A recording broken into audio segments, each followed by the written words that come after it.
Good morning, dear student. I am from TSN Senior Secondary School. I teach in class 10th, subject chemistry. Chapter number 1. Chapter number 1 है हमारा some basic concepts of chemistry, जिसका आज मैं लेकर आया हूँ आपके लिए पार्ट 1. तो डियर स्टूडेंट, 10th से आप मूव कर रहे हैं 11th क्लास की और 11th क्लास में आपने ली है साइंस. ठीक है, साइंस में PCM और PCB, फिजिक्स केमिस्ट्री बायो और फिजिक्स केमिस्ट्री मैथ, जो आपका पैटर्न है ये चलेगा.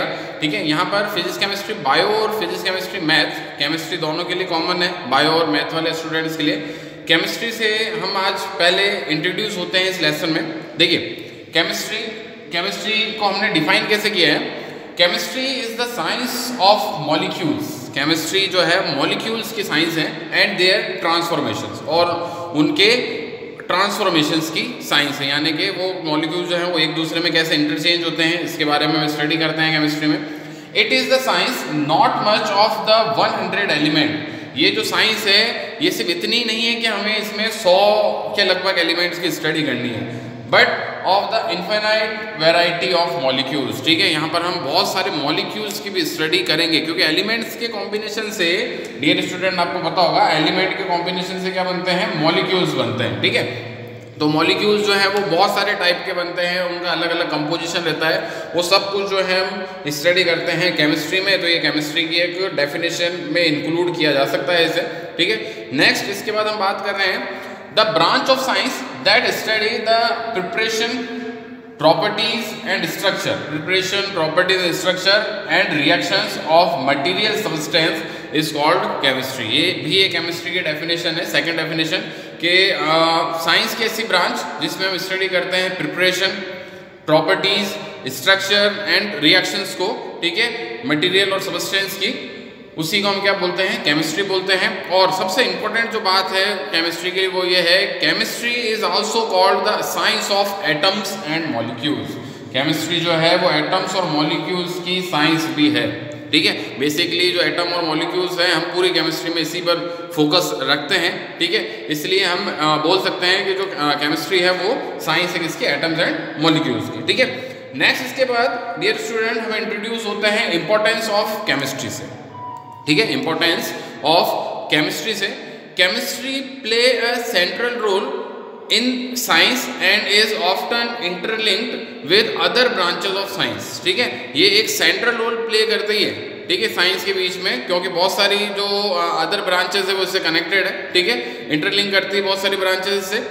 Principal of chemistry are applicable in diverse area such as functioning of brain, operation of computer, manufacturing of fertilisers, acids, base, salts, polymers, drugs, soap, detergents, metal, alloys etcetera. ठीक है, क्या बोल रहा है ये कि जो केमिस्ट्री का प्रिंसिपल है, यानी कि केमिस्ट्री कहाँ कहाँ पर इन्वॉल्व हो रही है, तो वो एरियाज आपको इसने इंट्रोड्यूस कराए हैं कि कौन कौन से एरियाज हैं जहाँ पर केमिस्ट्री इन्वॉल्व होती है. तो बहुत सारे एरियाज हैं. ठीक है, जैसे फॉर एग्जाम्पल इसने बात करी है फंक्शनिंग ऑफ ब्रेन. ठीक है, operation of computer, manufacturing of fertilisers, acid, base, salt, polymers, drugs, soap, detergent, metals, alloys etcetera. ठीक है, नाउ इसके बाद कुछ जनरल एग्जांपल मैंने इसके दिए हैं यहाँ पर, क्योंकि हम पढ़ रहे हैं इंपॉर्टेंस ऑफ केमिस्ट्री.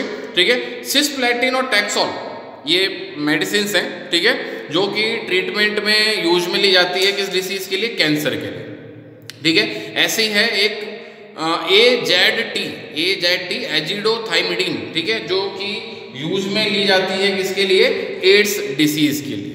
ठीक है, कैंसर डिसीज के लिए सिस्प्लेटिन और टैक्सोल, और एड्स डिसीज के लिए हम यूज में लेते हैं AZT. ठीक है, ये लाइफ सेविंग ड्रग्स है डियर स्टूडेंट्स, ये लाइफ सेविंग ड्रग्स है और हम इनका यूज कर रहे हैं, इनको हमने बनाया है. और वो जो बनाने वाला जो इनका फील्ड है वो कहाँ से रिलेट हुआ है, केमिस्ट्री से ही रिलेट हुआ है, फार्मास्यूटिकल फील्ड. ठीक है, वो केमिस्ट्री से रिलेट हुआ है. तो डियर स्टूडेंट, ये मैंने पार्ट 1 जो है इसकी पहली स्लाइड आज आपकी कवर करी है, जिसमें आप देख रहे हैं केमिस्ट्री की हमने डेफिनेशन जो है उससे इंट्रोड्यूस हुए हैं. ठीक है, मैंने बताया कि केमिस्ट्री जो है एटम मॉलिक्यूल्स की साइंस है. और देन इसके बाद हम इंपॉर्टेंस ऑफ केमिस्ट्री जो है वो हमने यहाँ पर देखी है. लेसन है हमारा some basic concepts of chemistry. मैं इसके बाद नेक्स्ट जो है स्लाइड चेंज करता हूँ अपनी यहाँ पर.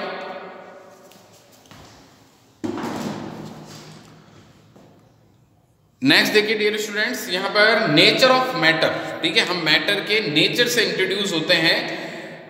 सबसे पहले तो हम इंट्रोड्यूस होते हैं मैटर होता क्या है। तो देखिए, anything which has mass and occupy space, ठीक है, ऐसी कोई भी चीज जिसमें कुछ वजन हो, कुछ मास हो और वो जगह कवर करता हो, इज कॉल्ड मैटर। उसे हम क्या बोलेंगे? मैटर बोलेंगे। Anything which has mass and occupy space is called matter.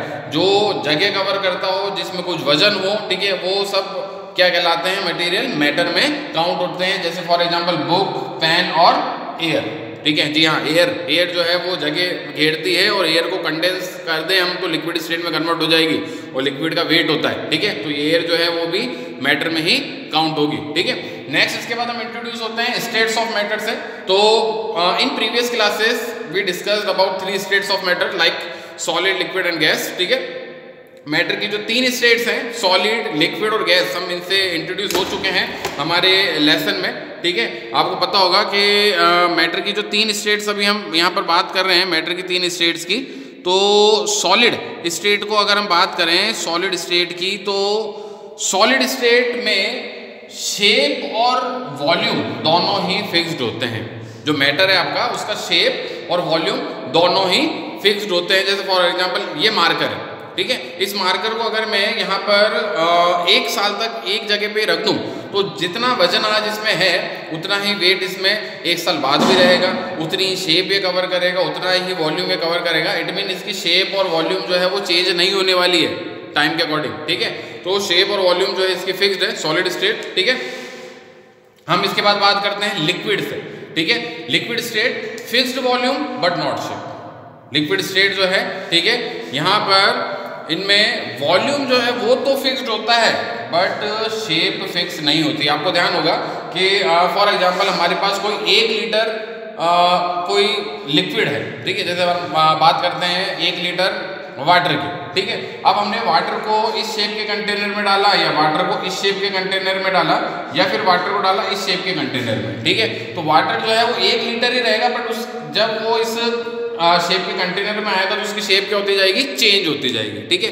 जिस कंटेनर में आप उस लिक्विड को लोगे वो लिक्विड उसी कंटेनर की शेप ले लेगा बट वॉल्यूम उसका क्या रहेगा?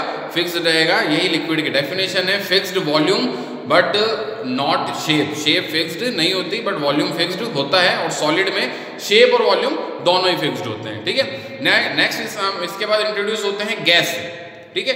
तो गैस देखिए क्या है? Both volume and shape not fixed. यहाँ पर वॉल्यूम और शेप जो है वो दोनों ही फिक्स नहीं होते, ठीक है। दोनों ही फिक्स्ड नहीं होते। किसके लिए? गैस के लिए, ठीक है। जैसे इस पूरे कमरे में जो गैस फैली हुई है, ठीक है, जो एयर है इस पूरे कमरे में, उसको हम कंडेंस करके एक छोटी सी माचिस की डिब्बी में भर सकते हैं, मैचिस स्टिक में, ठीक है। सोचिए आप पूरा कमरे का वॉल्यूम कवर कर रहे हैं तो एक माचिस के डिब्बे में आ गए, ठीक है। तो इट मीन शेप और वॉल्यूम जो है वो दोनों ही फिक्स्ड नहीं होते, ठीक है, गैस स्टेट में। नाउ नेक्स्ट देखिए, दीज 3 स्टेट्स ऑफ मैटर यानी कि solid, liquid, gas, these 3 states of matter are interconvertible. Interconvertible यानी कि एक दूसरे में चेंज किया जा सकता है इन तीनों स्टेट्स को by changing the condition of temperature and pressure, ठीक है।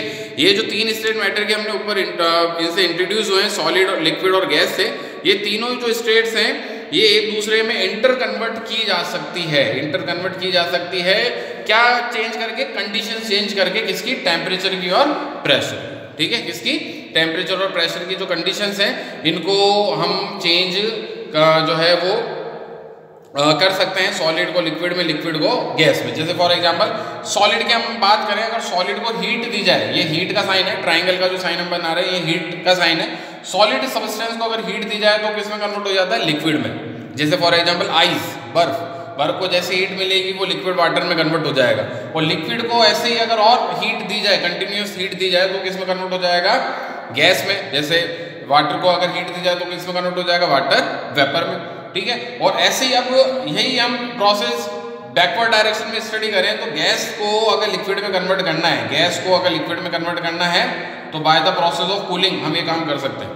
गैस को जो है हमने कंडेंस किया तो किस में कन्वर्ट हो गई, लिक्विड में, और ऐसे ही लिक्विड को हमने और कूलिंग किया, ठीक है, तो ये किस में कन्वर्ट हो जाएगा, सॉलिड में, ठीक है। आप पानी को रखते हैं फ्रिज में, ठीक है, और फ्रिज में वो किसके फॉर्म में कन्वर्ट हो जाता है, आइस, सॉलिड फॉर्म में कन्वर्ट हो जाता है, ठीक है, बिकॉज ऑफ कूलिंग, ठीक है, ये फ्रीजिंग प्रोसेस कहलाता है। तो इस तरह से हमने देखा है यहाँ पर कि सॉलिड, लिक्विड, गैस जो है तीनों स्टेट्स आपस में इंटर कन्वर्ट की जा सकती है, ठीक है। नेक्स्ट इसके बाद हम इंट्रोड्यूस होते हैं क्लासिफिकेशन ऑफ मैटर से, ठीक है, क्लासिफिकेशन ऑफ मैटर से। तो देखिए ब्रॉडली हमने मैटर को 2 पार्ट में डिवाइड किया है, मिक्सचर्स एंड प्योर सब्सटेंस, ठीक है, mixtures and pure substance. Mixtures, ठीक है, नाम से पता चल रहा है कि 2 या 3 जो एलिमेंट्स हैं या कंपाउंड है उनका कंपोजिशन जो है आपने ले लिया कुछ, ठीक है, उनको मिक्सअप कर लिया, तो वो क्या कहलाएंगे, मिक्सचर्स कहलाएंगे। मिक्सचर की भी 2 कैटेगरी है, होमोजीनस और हेट्रोजीनस, ठीक है, होमोजीनस और हेट्रोजीनस। तो सबसे पहले मैं होमोजीनस से आपको इंट्रोड्यूस करा दूं। तो डियर स्टूडेंट, ये तो मेरा आज पार्ट 1 है। आपको हमेशा ध्यान रखना है कि जब भी ये वीडियोस जब आप देख रहे हो तो एक कॉपी पेन आपको साथ में लेके बैठना है, ताकि कुछ भी अगर मैं अदर यहाँ पर आपको नॉलेज देना चाहूँ या कुछ किसी की डेफिनेशन में लिखाना चाहूँ तो आप उस डेफिनेशन को उस समय जो है उतार सकें, राइट, ठीक है। तो देखिए मिक्सचर में हम इंट्रोड्यूस हो रहे हैं सबसे पहले किससे, होमोजीनस मिक्सचर से। Homogeneous mixture, those type of mixtures in which uniform layer is formed, ठीक है, या ऐसे समझिए कि ऐसे मिक्सचर्स जिनमें जो सॉल्यूट है आपका, ठीक है, क्योंकि हमें पता है कि जब हम सॉल्यूशन बनाते हैं तो सॉल्यूशन के 2 पार्ट होते हैं, सॉल्यूट और सॉल्वेंट।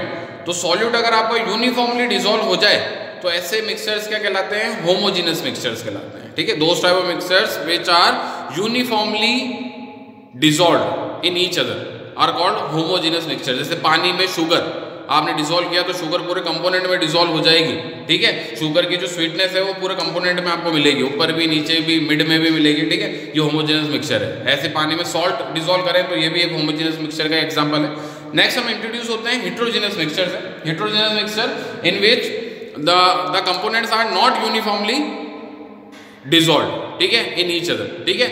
यहाँ पर जो कंपोनेंट्स आपने जितने भी लिए हैं वो कंपोनेंट्स एक दूसरे में मिक्सअप नहीं होते, यूनिफॉर्मली मिक्सअप नहीं होते। जैसे हम बात करें अगर हेट्रोजेनस मिक्सचर की, तो पानी में अगर हम डालते हैं सॉइल, मिट्टी को, ठीक है, तो सॉइल पार्टिकल की ग्रेविटी के कारण सॉइल जो है वो कहाँ सेटल डाउन हो जाएगी, बॉटम पे सेटल डाउन हो जाएगी। यानी आप कितना भी उसे चम्मच से डाल लीजिए, सॉइल कभी पानी में घुलने वाली नहीं है। ऑलवेज आपको 2 सेपरेशन लेयर्स यहाँ पर दिखेगी, सॉइल अलग दिखेगी और वाटर जो पार्ट है वो अलग दिखेगा, ठीक है। ये एग्जाम्पल किसका है, हेट्रोजीनस मिक्सचर का, ठीक है। ये तो हो गई बात मिक्सचर्स की, होमोजीनस और हेट्रोजीनस मिक्सचर से हम यहाँ पर इंट्रोड्यूस हुए। नेक्स्ट हम बात करते हैं इसके बाद प्योर सब्सटेंस है, ठीक है। प्योर सब्सटेंस नाम से पता चल रहा है प्योर होगा, कोई इम्प्योरिटीज इसमें ऐड नहीं हो, ठीक है, तो सब्सटेंस क्या कहलाएंगे, प्योर सब्सटेंस कहलाएंगे। ब्रॉडली फिर हमने इन्हें 2 कैटेगरी में कैटेगराइज किया है, एलिमेंट्स और कंपाउंड्स, ठीक है, एलिमेंट्स और कंपाउंड्स। तो देखिए एलिमेंट्स क्या होते हैं, एलिमेंट्स जो अपनी एलिमेंटल फॉर्म में, ठीक है, अकेले हों, यानी कि जैसे हम बात करें यहाँ पर कॉपर की, गोल्ड की Au और सिल्वर की, कॉपर, ये कॉपर का सिंबल है Cu, Au सिंबल है किसका, गोल्ड का, ठीक है, और Ag सिंबल किसका है, सिल्वर का, ठीक है। ये अपनी प्योर फॉर्म में है, ठीक है, जब तक कि आपने इनमें कुछ अदर सब्सटेंस मिक्सअप नहीं किया, ठीक है, एलिमेंट्स। अब एलिमेंट्स को फिर हमने 2 कैटेगरी में कैटेगराइज किया, एटम्स और मॉलिक्यूल्स, ठीक है। तो एटम्स जो है वो हमेशा याद रखिए कि एटम जो है वो सिंगल स्टेट में होते हैं, ठीक है, एटम्स जो है वो हमेशा क्या होते हैं, अकेले होते हैं, सिंगल स्टेट में होते हैं, ठीक है। बट मॉलिक्यूल्स होते हैं वो एटम के कॉम्बिनेशन से ही बनते हैं, बट मॉलिक्यूल्स एटम के कॉम्बिनेशन से ही बनते हैं, लेकिन मॉलिक्यूल्स होमोजीनस नेचर के होते हैं, होमोजीनस नेचर के होते हैं। जैसे फॉर एग्जांपल एटम्स में आप एग्जांपल दे सकते हैं किसका, हाइड्रोजन का, ऑक्सीजन का, नाइट्रोजन का, ठीक है। और यहाँ पर अगर मॉलिक्यूल्स की बात करें तो मॉलिक्यूल्स हो जाएंगे H2, हाइड्रोजन का मॉलिक्यूल क्या हो जाएगा, H+H H2, ऑक्सीजन का मॉलिक्यूल क्या हो जाएगा, O2, नाइट्रोजन का मॉलिक्यूल क्या हो जाएगा, N2। आप देख सकते हैं हाइड्रोजन के कॉम्बिनेशन से हाइड्रोजन मॉलिक्यूल बन रहा है, ऑक्सीजन के कॉम्बिनेशन से ऑक्सीजन मॉलिक्यूल बन रहा है, और नाइट्रोजन के कॉम्बिनेशन से नाइट्रोजन मॉलिक्यूल बन रहा है। बट सबका नेचर क्या है, होमोजीनियस है, क्योंकि सेम टाइप के एलिमेंट ही इसमें आएंगे मॉलिक्यूल्स में, किसमें, मॉलिक्यूल्स में, ठीक है। नेक्स्ट इसके बाद हम बात करते हैं कंपाउंड्स की। तो डियर स्टूडेंट, बच्चा 11th क्लास में पास आउट कर लेता है, 12th में भी पास आउट हो जाता है, बट फिर भी कंपाउंड और मॉलिक्यूल्स को लेकर जो है उसमें बच्चे को कन्फ्यूजन क्रिएट जो है वो रहता है हमेशा। तो आपको ध्यान रखना है, देखिए मॉलिक्यूल्स को मैंने अभी आपको बोला है कि ये होमोजीनस नेचर के होते हैं और कंपाउंड जो है वो हेट्रोजीनस नेचर के होते हैं। किस नेचर के होते हैं? हेट्रोजीनस नेचर के होते हैं। ठीक है, कंपाउंड जब भी फॉर्म होंगे तो यहाँ पर सेम टाइप के एलिमेंट या सेम टाइप के एटम नहीं होंगे, ये आपको ध्यान रखना है। जैसे अगर हम कंपाउंड की बात करें, कंपाउंड की अगर हम डेफिनेशन की बात करें और एग्जांपल की बात करें, तो कंपाउंड के एग्जांपल है जैसे H2O, HCl, H2SO4, ये कंपाउंड्स के एग्जांपल है। आप देख सकते हैं वाटर का मॉलिक्यूलर फार्मूला क्या है? H2O। तो यहाँ पर ये हाइड्रोजन और ऑक्सीजन के कॉम्बिनेशन से मिलकर बना है, कोई सेम एलिमेंट के कॉम्बिनेशन से मिलकर नहीं बना है। हाइड्रोजन भी और ऑक्सीजन भी है। ऐसे हाइड्रोजन क्लोराइड देखिए H और Cl, ऐसे देखिए आप सल्फ्यूरिक एसिड H2SO4, हाइड्रोजन भी है, सल्फर भी और ऑक्सीजन भी है। ठीक है, तो कंपाउंड जो है वो हेट्रोजीनस नेचर के होते हैं, एक ही टाइप के एलिमेंट से नहीं मिलकर बने होते, अलग अलग टाइप के एलिमेंट से मिलकर बने होते हैं। और जो मॉलिक्यूल्स होते हैं वो सेम टाइप के एलिमेंट से मिलकर बने होते हैं, लाइक H2O2 और N2। तो ये बेसिक डिफरेंस रहता है मॉलिक्यूल्स और कंपाउंड में, ये आपको ध्यान रखना है। तो आई होप डियर स्टूडेंट्स, आज जो मैंने वीडियो में कवर किया है वो आपको ये वीडियो पसंद आया होगा। ठीक है, मैं बहुत ही जल्द इसका पार्ट 2 पे लेके आऊँगा। तब तक के लिए थैंक यू।